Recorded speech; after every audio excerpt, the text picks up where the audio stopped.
Cryptocurrency is a new type of money. Crypto stands for basically security. It's going to protect something. I bought this car, girls, with cryptocurrency. Now what that means to you is that I put in some money and that money grew to be a lot of money. So the money that I put into it when I had like some money, that money went into a lot of money. I don't really understand like how does like a few dollars come into like a lot of money. If we all believe this thing right here is worth $10, then it's worth $10. But if nobody believes it's worth $10, it's not worth $10. Cryptocurrency has more value now, so the money that I put into it, the little bit of money that was like $10 became like $10,000. Most money that you have like in your piggy bank, right? Looks like $1, yeah. Right? And you have like a guy on there and it says like $1 or something. Can you touch that? Yeah. You can pick it up.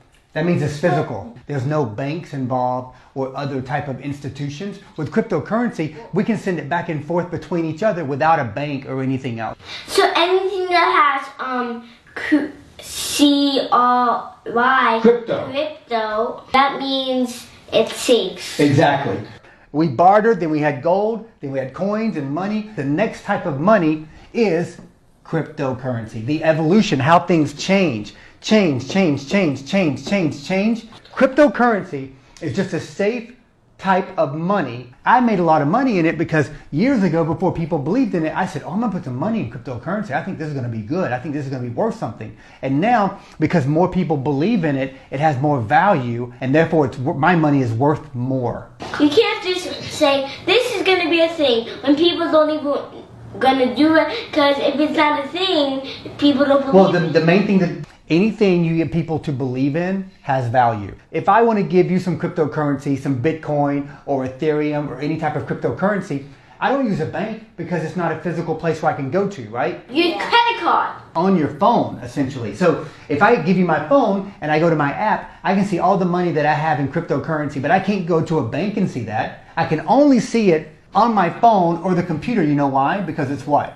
Because it's digital. Digital, which means only on the internet. So now what I want to do is talk about cryptocurrency and Bitcoin versus the real dollar that you can pick up and touch. With Bitcoin, there's a limited supply of digital Bitcoins, which means that they become more and more valuable because at some point they stop. They're created by mining. So with the dollar bill, it's issued by a bank. This means it's centralized and it's backed by like the government.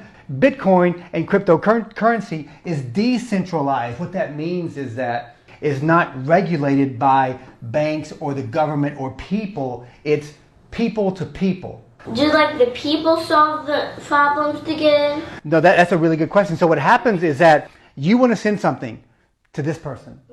Okay, it goes to here. All these computers say, okay, I'm going to be the one who solves that problem, because if I solve that problem, I get a reward. They get a little bit of Bitcoin. And if they solve it correctly, like